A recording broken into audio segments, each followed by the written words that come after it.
Bom dia a todos. A minha tarefa é falar sobre o ser de Deus nos escritos joaninos. Os escritos joaninos são o Evangelho, as 3 epístolas e o Apocalipse.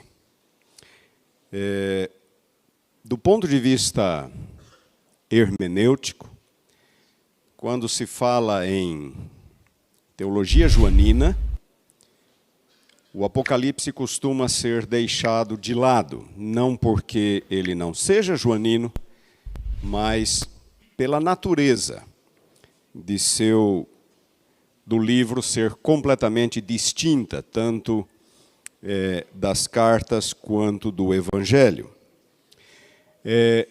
Nesta manhã eu vou falar apenas alguns conceitos básicos, mais diretamente do Evangelho de João. Não vou sequer envolver as epístolas. Vou citar uma ou outra vez, especialmente a primeira epístola de João.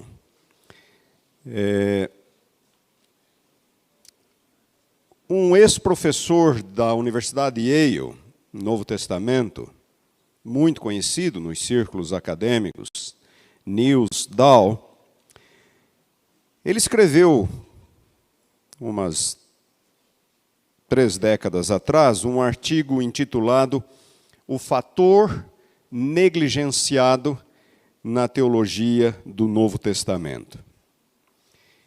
E nesse artigo, esse fator negligenciado é Deus o Pai. E ele faz um levantamento e mostra com bastante clareza que existem escritos em abundância sobre cristologia do Novo Testamento. Os vários autores bíblicos, os vários livros bíblicos, é a cristologia de Mateus, é a cristologia de Marcos, de Lucas, de João, é a cristologia de Paulo, é a cristologia de Pedro. Muito tem sido escrito sobre Jesus, mas quase nada sobre Deus o Pai. E ele está correto. Depois de Dahl, da publicação desse artigo, alguma coisa tem sido publicada, mas ainda há muito terreno a ser coberto. Aparentemente, a ideia predominante é a de que o Antigo Testamento é sobre Deus e o Novo Testamento sobre Jesus. Por isso, quando vamos ao Novo Testamento, a ênfase então é Jesus, costuma ser sobre Jesus. Na verdade,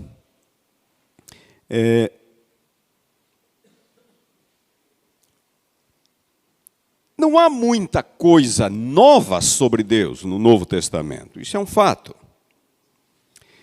Um outro autor, bastante conhecido, E.P. Sanders, declara o seguinte: da parte de Paulo, por exemplo, não aprendemos nada novo ou extraordinário sobre Deus. Alguém certamente poderia relacionar, continua ele, declarações adicionais de Paulo acerca de Deus. Não há dúvida de que podemos. Mas é claro que Paulo não gastou seu tempo refletindo sobre a natureza de Deus. Paulo fala muito sobre o processo da salvação, fala muito sobre Jesus, porque ele não vê a salvação de outra forma a não ser centralizada na pessoa de Cristo. Mas não há muita coisa nova em Paulo sobre Deus o Pai. E um outro autor, Joseph Fitzmyer, declara o seguinte: a experiência de Paulo na estrada de Damasco mudou a sua cristologia, não a sua teologia. O que é correto. Foi sua visão acerca de Jesus que foi mudada. E ele passou a ver Jesus com olhos messiânicos e com lentes soteriológicas, mas nem tanto sua visão de Deus mudou. Isto porque o Antigo Testamento lança bases bastante claras, se é que nós poderíamos falar assim, sobre a pessoa de Deus. É claro que há uma relação muito íntima entre cristologia e teologia. E quando eu falo teologia aqui, eu estou restringindo o termo, como um estudo da pessoa de Deus, e não de qualquer tema teológico, qualquer outro tema teológico. Há uma relação muito íntima entre cristologia e teologia. Quando os cristãos primitivos, por exemplo, os primeiros cristãos confessavam a Jesus como o Messias, como o Senhor, nós podemos e, quem sabe, devemos perguntar como é que isto afetava a sua visão do Deus de Israel. Por causa daquele monoteísmo bastante monolítico, por assim dizer, ou sólido, da teologia judaica, como que, ao confessar Jesus como Messias, como Senhor, como que isto afetava suas convicções acerca do Deus de Israel? Uma pergunta legítima, que tem sido bastante explorada em anos recentes por vários autores. Também é claro que, do ponto de vista da história da redenção, o Novo Testamento tem muito a dizer acerca de Deus. Um outro autor, Caird, declara o seguinte: o Novo Testamento é do começo ao fim um livro acerca de Deus. Ele testifica da obra salvífica de Deus por meio de Jesus Cristo. É até difícil nós conceituarmos isto. O personagem central do Novo Testamento é Jesus, não há nenhuma dúvida, mas Jesus não é apresentado no vácuo, mas no contexto das obras, ou da obra salvífica de Deus. E o foco no Novo Testamento é, sem dúvida nenhuma, salvação, história da salvação, mais do que no Antigo Testamento, que se propõe a lançar as bases para uma visão teológica mais abarcante. E talvez nenhum outro livro do Novo Testamento, esta atuação divina na história da salvação, talvez nenhum outro livro isso seja mais claro do que o Evangelho de João. O que significa que talvez nenhum outro livro fale tanto acerca de Deus no Novo Testamento como o Evangelho de João. Não numericamente, se nós formos simplesmente contar as referências, as ocorrências da palavra Theos, ou Deus, no Novo Testamento, há livros que contêm mais referências do que João. O livro de Atos, por exemplo, é um deles. Mas, em termos conceituais, João é o livro do Novo Testamento que mais contribui para uma visão, para uma compreensão de Deus, da pessoa de Deus. Ele é o livro mais cristológico. Nenhum outro livro é tão cristológico como João. Todos os livros, como eu disse, do Novo Testamento são cristológicos. Mas em João a cristologia atinge uma dimensão não atingida por nenhum outro livro do Novo Testamento. Nenhum. João é o livro mais cristológico. Mas a cristologia de João é teocêntrica. Completamente teocêntrica. Um outro autor, Barrett, dificilmente há um escritor mais cristocêntrico que João. No entanto, sua cristocentricidade é teocêntrica, diz ele. A ênfase de João com relação a Deus, a pessoa de Deus, não é com relação a se Deus existe ou não. Os escritores bíblicos na maioria das vezes, não estão preocupados em provar a existência de Deus. Existem várias passagens que afirmam a existência de Deus, que colocam Deus, por exemplo, em contraste com os falsos deuses ou com os ídolos, e que colocam uma boa carga, uma boa ênfase na existência de Deus. Mas isso não acontece com João. A ênfase de João é: quem é Deus? E isto pode soar como surpresa para alguns, mas esta é uma das ênfases de João: quem é Deus? E João responde a esta pergunta de maneira surpreendente. Surpreendente. E uma segunda ênfase é como Deus se revela na história ou por meio das ações salvíficas de Cristo. Nós costumamos a pensar no Jesus joanino, no Jesus de João, como Deus encarnado. O Verbo se fez carne, a palavra se fez carne. E costumamos citar João 1,18, ninguém jamais viu a Deus, o Filho unigênito que está no seio do Pai é quem o revelou. Ou aquele diálogo entre Jesus e Filipe: Senhor, mostra-nos o Pai. Mas Filipe, eu estou há tanto tempo com vocês, e como que vocês me pedem para ver o Pai? Quem me vê a mim, vê o Pai. Jesus como o Deus encarnado. Costumamos pensar nisto. Costumamos pensar assim. Mas isto inverte os elementos, ou isto inverte a ênfase de João.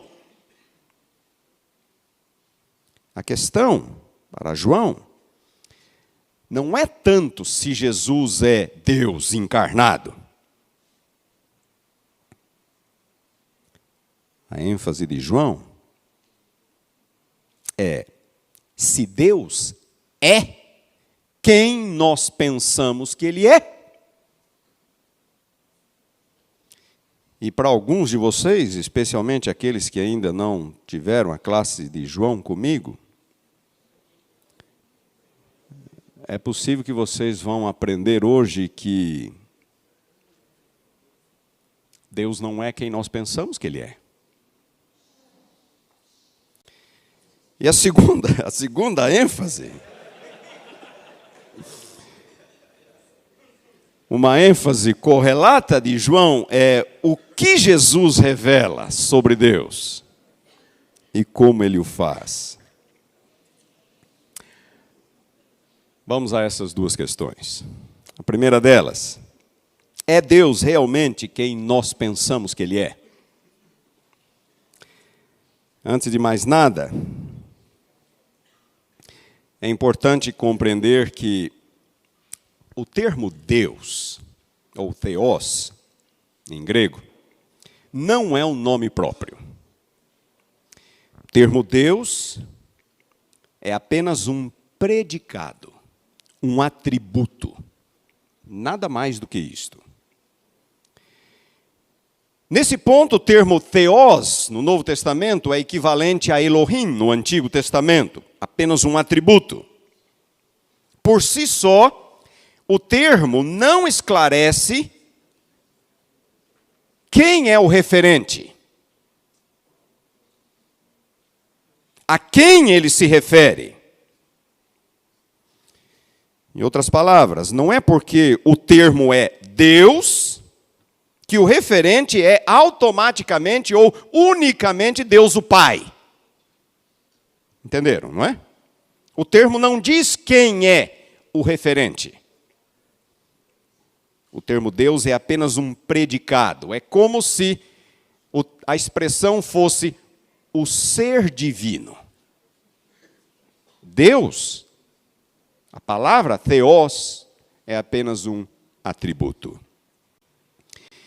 Quando vamos para João, por exemplo, nós temos muitas vezes o termo Theos sozinho, mas às vezes o termo aparece com algum qualificativo que aí sim contribui para a identificação do referente, o único Deus. João 5,44. Deus o Pai. João 6, 27. O único Deus verdadeiro. João 17, 9. Meu Deus e vosso Deus. João 20, 17. Senhor meu e Deus meu. João 20, 28. Só a palavra Deus, ela não identifica por si só quem é o referente, de quem é que estamos falando. Assim, Jesus pode ser Deus. E, de fato, João identifica Jesus como Deus, já no seu primeiro versículo. No princípio era a palavra estava com Deus e a palavra era Deus. E a palavra se fez carne, no versículo 14, não há dúvida que o referente ali é Jesus. Jesus pode ser Deus, o Pai pode ser Deus. A apresentação de Jesus como Deus encarnado, porém, encerra algo surpreendente com relação ao Deus do Antigo Testamento, a quem nós costumamos identificar como Deus o Pai. E aqui vem uma das principais contribuições do Evangelho de João. E eu quero convidá-los a irmos para João capítulo 1, versículos 1 a 3. João capítulo 1, versículos 1 a 3. Eu gosto de preparar PowerPoint, mas eu não tive tempo. Peço desculpas para vocês por isto. Não tive tempo de fazê-lo. Nesses 3 versículos, nos 3 versículos iniciais do Evangelho, encontramos 3 afirmações fundamentais sobre Jesus. 3 afirmações. A primeira destas afirmações, vamos ler o texto. No princípio era, eu prefiro o termo original, a palavra. E a palavra estava com Deus e a palavra era Deus. Ele estava no princípio com Deus, todas as coisas foram feitas por intermédio dele, sem ele nada do que foi feito se fez. 3 afirmações muito fortes e claras sobre Jesus. A primeira, sua pré-existência. Pré-existência de Jesus. E nós encontramos isso já na primeira frase. No princípio era. No princípio era a palavra. Para qualquer conhecedor das Escrituras, esta frase introdutória, no princípio, evoca Gênesis 1:1. Não há dúvida quanto a isto. No princípio, criou Deus o céu e a terra. Quando vamos em Gênesis 1:1, o princípio é um ponto. Tentem imaginar no princípio como um ponto. Um momento em que Deus criou os céus e a terra. João, nestes 3 primeiros versículos, faz uma releitura cristológica de Gênesis. E ele diz, no princípio, ou seja, naquele ponto, naquele momento em que Deus criou os céus e a terra, o Logos, a palavra, já existia. Era, no princípio era a palavra. Naquele ponto em que Deus criou os céus e a terra, a palavra já existia. A palavra era. Imperfeito, ação contínua no passado. Era. Existem várias outras afirmações da pré-existência de Jesus no Evangelho de João. Capítulo 1, versículo 15, 8:58, antes que Abraão existisse, eu sou, 17:5, 17:24 e assim por diante. Mas eu quero me deter aqui nesses 3 primeiros versículos. No princípio era. Há uma segunda afirmação sobre Jesus nesses 3 primeiros versículos. Primeira, sua pré-existência. segundo sua divindade. Ele, Jesus, é plenamente Deus, plenamente divino. Na verdade, esta afirmação de que Jesus é Deus é a implicação natural, implicação lógica, óbvia, do fato de que, no momento em que Deus criou os céus e a terra, ele já existia. Significa que Jesus é pré-existente a tudo aquilo que foi criado. Porque se no princípio Deus criou os céus e a terra, se Jesus já existia, qual é a implicação disto? Que ele é pré-existente a tudo que foi criado. Este princípio, portanto, esse ponto, este momento, é a linha divisória entre o domínio de Deus, do Criador, e o domínio da criatura. Nesse ponto, Deus criou. Anterior a esse ponto, só o Criador pode existir. Só Deus pode existir. Desse ponto em diante, é o domínio da criatura. Antes, é o domínio de Deus. Jesus pertence ao domínio de Deus. Porque no momento em que tudo foi criado, ele já existia. Antes da criação, a palavra estava com Deus, diz João. No princípio era a palavra estava com Deus. Como pode a palavra estar com Deus, já existir, antes que tudo fosse criado? A única dedução possível é: ele é Deus. Ele é Deus. E é exatamente isso que João fala em seguida. No princípio era a palavra. A palavra estava com Deus. O que ele diria em seguida? A palavra era Deus. Não há outra conclusão possível. A palavra era Deus. Existe uma longa discussão quanto à forma de traduzir esta última expressão, se alguns insistem que devemos usar um D minúsculo aqui, como se Jesus fosse um Deus inferior, mas nem a gramática nem o contexto apoiam esta tradução. Duas afirmações, portanto: pré-existência e sua plena divindade. A terceira afirmação nestes versículos sobre Jesus é que ele é o criador de Gênesis. Ele é o criador do relato de Gênesis. E nada poderia ser mais claro do que isto no versículo 3. Todas as coisas foram feitas por intermédio dele, e sem ele nada do que foi feito se fez. Existem outros versículos no Novo Testamento que também enfatizam a atuação criadora de Jesus, como Colossenses 1, 15 e 16 e Hebreus 1, 1 e 2. Esta afirmação é surpreendente. João está dizendo, no princípio, no momento em que todas as coisas passaram a existir, Jesus já existia. Ele é pré-existente. Se ele já existia, ele pertence ao domínio de Deus, não ao domínio da criação. Ele pertence ao domínio do Criador. E a terceira afirmação: ele, de fato, é o Criador, ou foi quem criou todas as coisas. Quando vamos para o Evangelho, por exemplo, nós vemos os milagres de Jesus.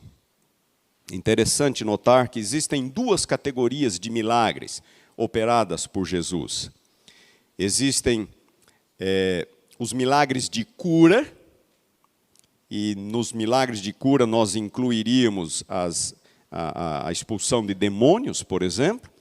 E existe uma outra categoria de milagres, que são as ações contrárias à natureza, onde Jesus transforma água em vinho, onde Jesus multiplica pão, onde Jesus cura um cego de nascença, onde Jesus ressuscita um morto depois de 4 dias. São ações contrárias à natureza. Percebam agora. No Evangelho de João, são poucos milagres, só 7. Mas a ênfase, ou os milagres de Jesus em João, são ações contrárias à natureza, nem tanto ações de cura. E os milagres de Jesus em João são operados pela sua palavra, não pelo seu toque. Nos evangelhos sinóticos, Mateus, Marcos e Lucas, quase todos os milagres são operados pelo toque de Jesus. Ele toca e a pessoa fica curada. Ou a pessoa toca nele e é curada.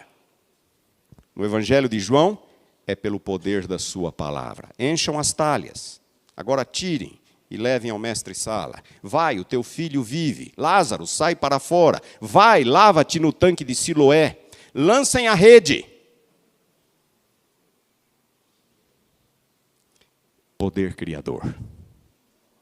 Assim como Deus falou e tudo se fez, Jesus fala e as coisas acontecem. Os milagres de Jesus em João exigem poder criador. Exigem poder criador. Onde é que eu estou aqui nos meus apontamentos? Cá está. Somente alguém que tem vida em si mesmo. João 5, 26. João 10, 17 a 18. Pode dar ou comunicar vida. Poder criador. Somente alguém que tem vida em si mesmo pode dar ou comunicar vida. Portanto, Jesus é o criador de Gênesis. Esta é a ênfase de João. João faz uma releitura cristológica de Gênesis e coloca Jesus junto com o Pai e atribui a Jesus a obra criadora. No princípio era a palavra estava com Deus, a palavra era Deus, ele estava no princípio com Deus, todas as coisas foram feitas por intermédio dele. E sem ele nada do que foi feito se fez. Se sem ele nada do que foi feito se fez, se todas as coisas foram feitas por intermédio dele, ele mesmo não pode ser criado. Ele tem que ser incriado, não criado. Portanto, pré-existente, plenamente divino, o criador de Gênesis. As 3 afirmações de João. E se ele é o criador de Gênesis, as coisas começam a ficar um pouquinho complicadas agora. Se ele é o criador de Gênesis, então ele é o Deus do Antigo Testamento? E é exatamente isso que João fala. Que Jesus é o Deus do Antigo Testamento. E eu não quero entrar aqui, eu vou repetir esse pensamento mais tarde, eu não quero entrar numa discussão, não vou fazer uma análise de Deus no Antigo Testamento, se há espaço para uma dualidade ou não. João não está fazendo esta afirmação, embora ele admita, ele parta do princípio da dualidade. No princípio era a palavra estava com Deus, ele estava no princípio com Deus, mas eu não quero resolver questões relacionadas ao Antigo Testamento. Mas vamos adiante, deem uma olhada no que João fala no versículo 18. Ninguém jamais viu a Deus. João 1,18. O Filho unigênito. Algumas versões dizem Deus, mas a melhor variante aqui é Filho. O Filho unigênito que está no seio do Pai é quem o revelou. Ninguém jamais viu a Deus. João repete esta afirmação diversas vezes em seu livro. Esta não é a única vez. Se vocês quiserem, vamos dar uma olhada em João 5,37, por exemplo. João 5,37. O Pai que me enviou, esse mesmo é quem tem dado testemunho de mim. Jamais tendes ouvido a sua voz, nem visto a sua forma. Capítulo 6, versículo 46. Não que alguém tenha visto o Pai. Ninguém viu o Pai. Ninguém jamais viu a Deus. Paulo vai falar a mesma coisa em Colossenses 1,15, em 1 Timóteo 1,17, 6,16, e o mesmo João volta a repetir esta informação em 1 João 4,12. Ninguém jamais viu a Deus. Esta é uma declaração absoluta. Ninguém jamais viu a Deus. Ponto final. Acontece que quando vamos ao Antigo Testamento, muitas pessoas veem a Deus. Muitas pessoas veem a Deus. Abraão vê a Deus, Jacó vê a Deus, Josué vê a Deus. Os pais de Sansão veem a Deus. Um profeta misterioso chamado Micaías vê a Deus. Isaías vê a Deus. Isaías 6:1. No ano em que morreu o rei Uzias, eu vi o Senhor assentado sobre um alto e sublime trono. E Moisés vê a Deus. Aquele relato ali de Êxodo 34, 33 e 34, é um relato impressionante. Quando nós lemos o relato, aquele era o dia de Moisés, né? Moisés falou, é hoje. Senhor, perdoa este povo, ou risca-me do teu livro. Tá, Moisés, eu vou perdoar o povo. Senhor, não é o bastante perdoar. Prometa que tu nunca vais desamparar este povo. Eu quero que o senhor prometa agora. Tá, Moisés, eu prometo. E Moisés fala, é hoje ou nunca. Senhor, mais uma coisa, agora eu quero ver a sua face. Aí Deus fala, Moisés, agora não vai dar. Até agora deu, mas isso não vai dar. Mas eu vou quebrar o seu galho, Moisés. Você está vendo esse buraco na rocha? Eu vou colocar você lá dentro. E quando você está dentro de um buraco, os seus horizontes são estreitos. Eu vou colocar você dentro dessa fenda e eu vou passar rapidinho na frente da fenda. Mas isso ainda vai ser demais para você. Eu vou ter que cobrir você com a minha mão para que minha glória não fulmine você. E quando eu estiver terminando de passar, eu retiro a mão. E você vai ter um lampejo da minha glória. Tá bom, Moisés? Se tá, não é? Se tá. Moisés viu a Deus, sim ou não? Ele viu a Deus. Ele pode não ter visto tudo, pode não ter visto a face, mas ele viu a Deus. Naquele momento, Deus se revelou de forma pessoal. Poderíamos quase falar de forma física. Foi uma teofania. Moisés viu a Deus naquele momento. E há vários textos bíblicos que falam da intimidade de Moisés com Deus. Agora eu pergunto para vocês. Como pode João afirmar ninguém jamais viu a Deus se o Antigo Testamento está repleto de exemplos de pessoas que viram a Deus? A resposta, João dá. E aqui entra agora este elemento surpreendente de João. Vamos ao verso 18 de novo. João 1,18.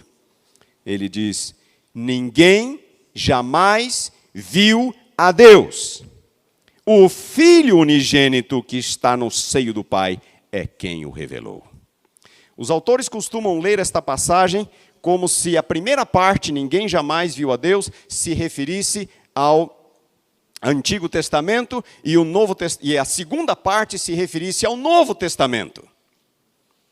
Ou seja, o Filho encarnado foi quem o revelou. Mas isso contraria a objetividade do texto, a força do texto e a ênfase que João dá, não só nesse texto, mas em todo o seu evangelho. O que João está dizendo é, ninguém jamais viu a Deus. Sempre que Deus foi visto, foi Jesus. É isso que ele está dizendo. Era o Filho, não era Deus o Pai. Era o Filho.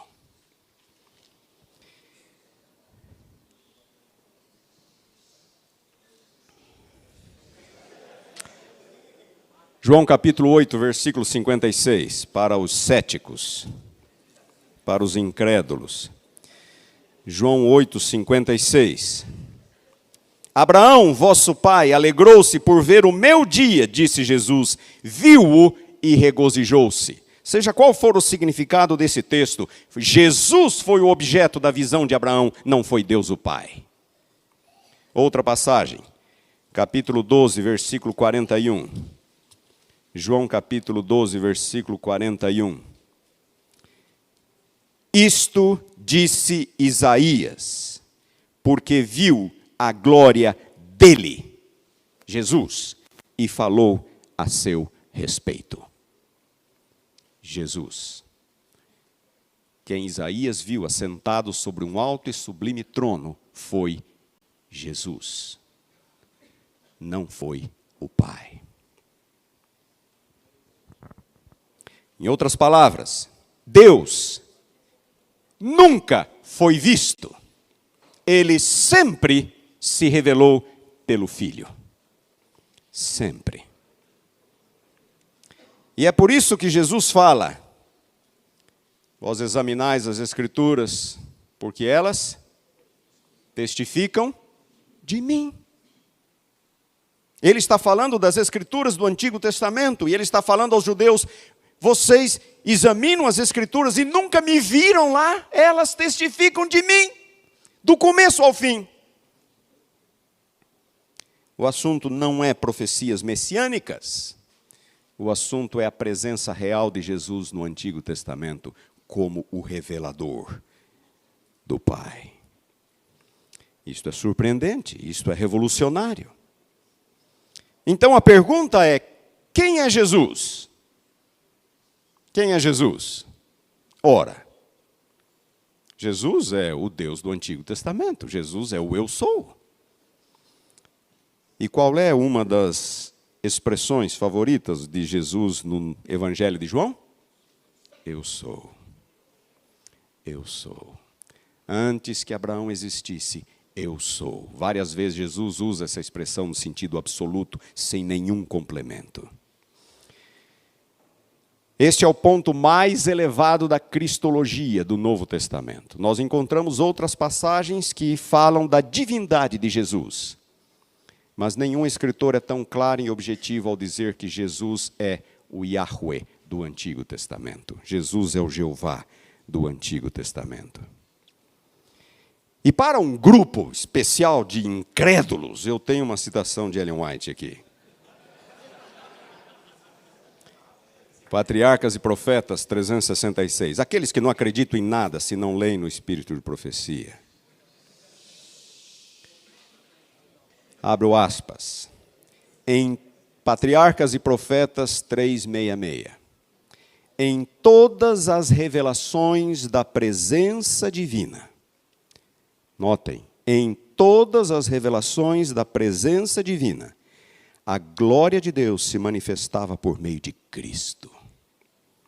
Não somente por ocasião do advento do Salvador, mas através de todos os séculos após a queda e promessa de redenção.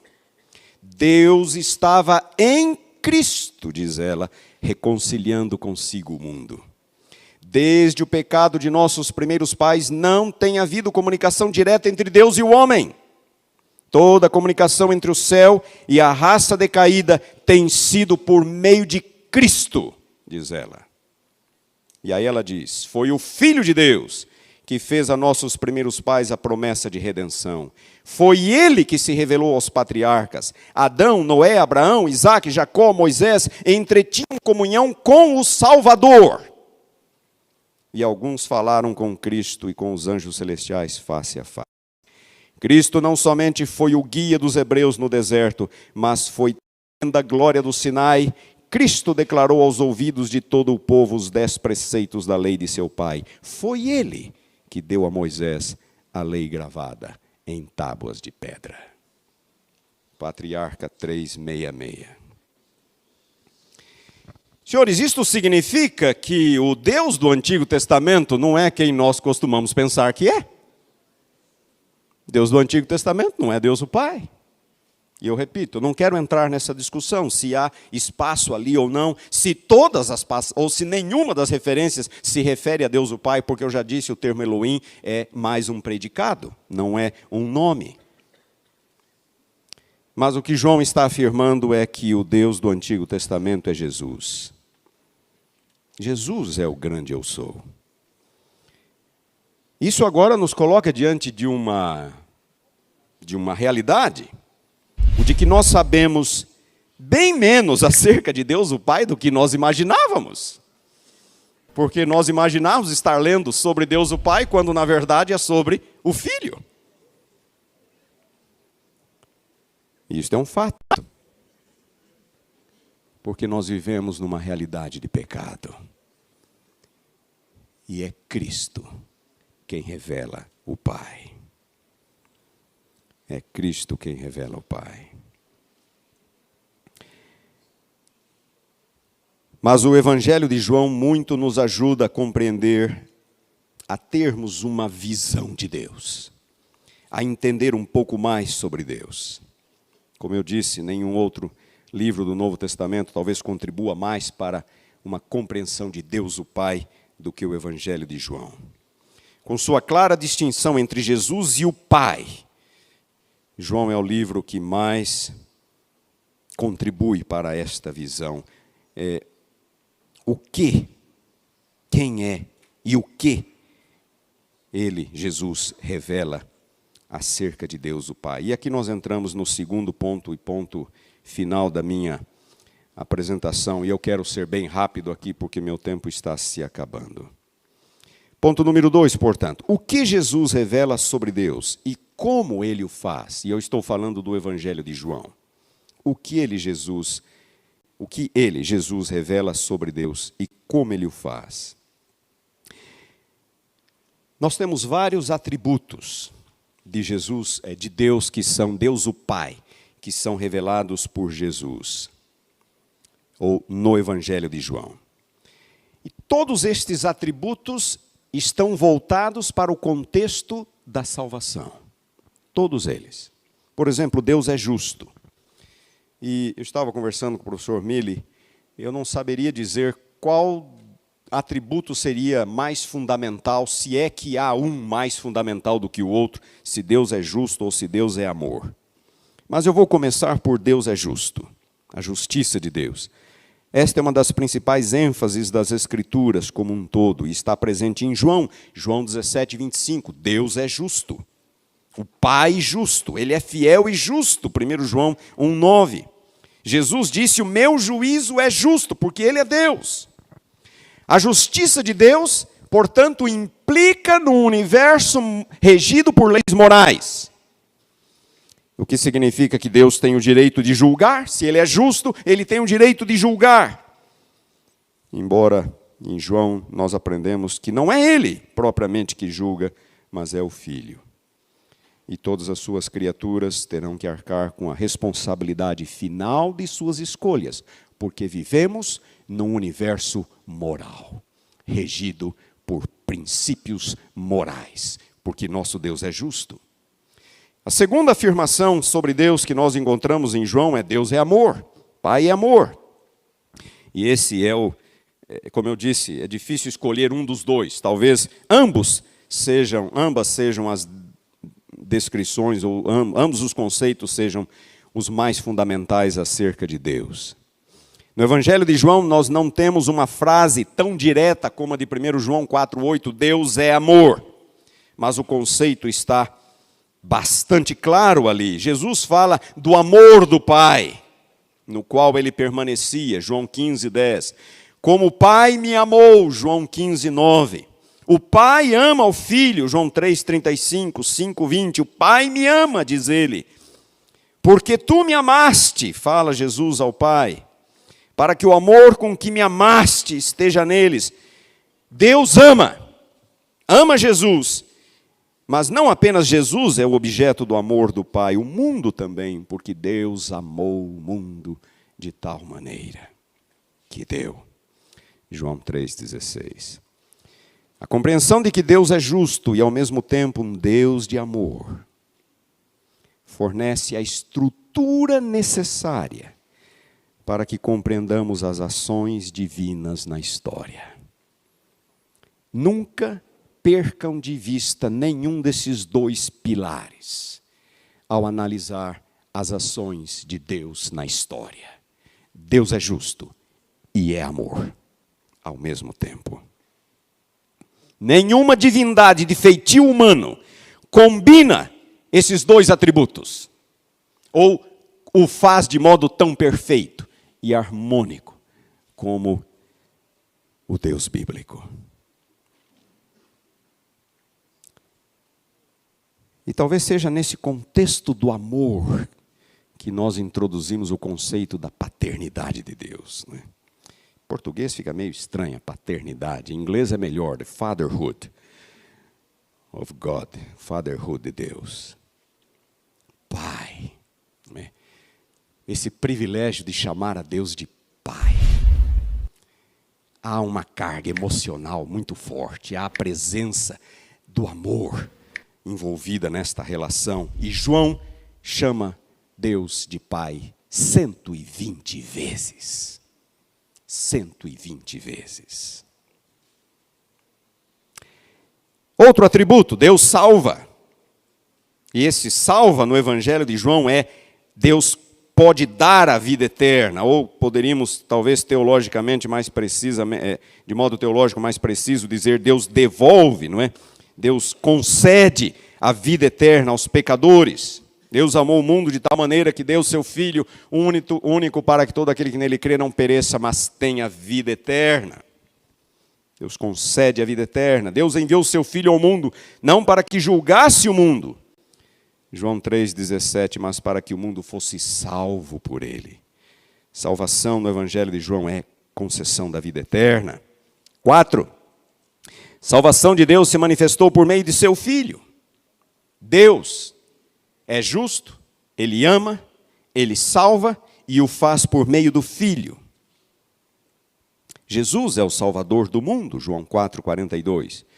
Digo-vos estas coisas para que sejais salvos, João 5,34. Eu sou a porta, se alguém entrar por mim será salvo, João 10,9. Não vim para julgar o mundo, e sim para salvá-lo, João 12,47. Quinto ponto. A salvação se dá mediante a morte substitutiva de Cristo. E nós vivemos numa época em que muitos adventistas, inclusive, estão abandonando o conceito da morte substitutiva. Eu sou o pão vivo que desceu do céu. Se alguém dele comer, viverá eternamente. E o pão que eu darei em lugar de, pela vida do mundo, é a minha carne. João 6,51. Implica em morte substitutiva. Eu sou o bom pastor, João 10,11. O bom pastor dá a vida pelas ovelhas. Dou a minha vida pelas ovelhas, João 10,15. Há várias outras passagens. A preposição se repete várias vezes no Evangelho de João. Sexto ponto, a morte substitutiva de Cristo vindica as ações de Deus na história. E eu quero convidá-los a lermos João 17, 1-5, e este é o meu último ponto. João 17, 1-5.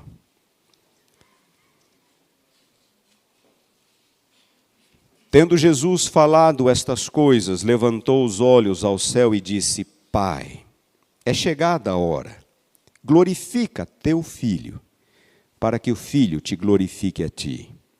Assim como lhe conferiste autoridade sobre toda a carne, a fim de que lhe conceda vida eterna a todos os que lhe deste. O foco é a obra salvífica de Cristo.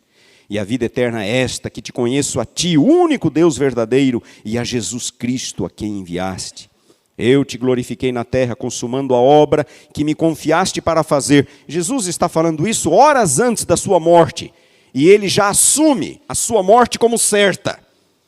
Ele já olha para a sua morte como um fato. Eu te glorifiquei na terra, consumando a obra que me confiaste para fazer. E agora, versículo 5, glorifica, meu Pai, contigo mesmo, com a glória que eu tive junto de ti, antes que houvesse mundo. Eu te glorifiquei na terra, consumando a obra. Eu te glorifiquei na terra, consumando a obra que me deste. A morte de Cristo, a morte substitutiva de Cristo, vindica as ações salvíficas de Deus na história.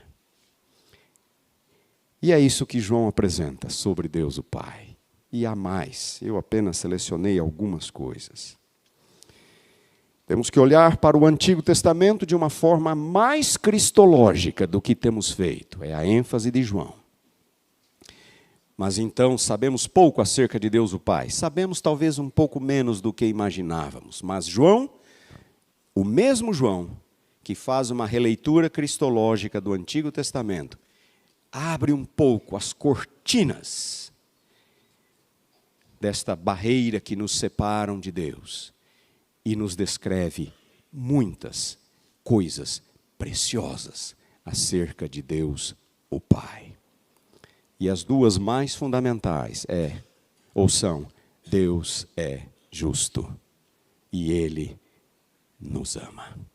Jesus é a revelação suprema desses dois atributos de Deus. Na história, a morte de Jesus é a revelação máxima de justiça e santidade, e amor combinados. Obrigado pela atenção.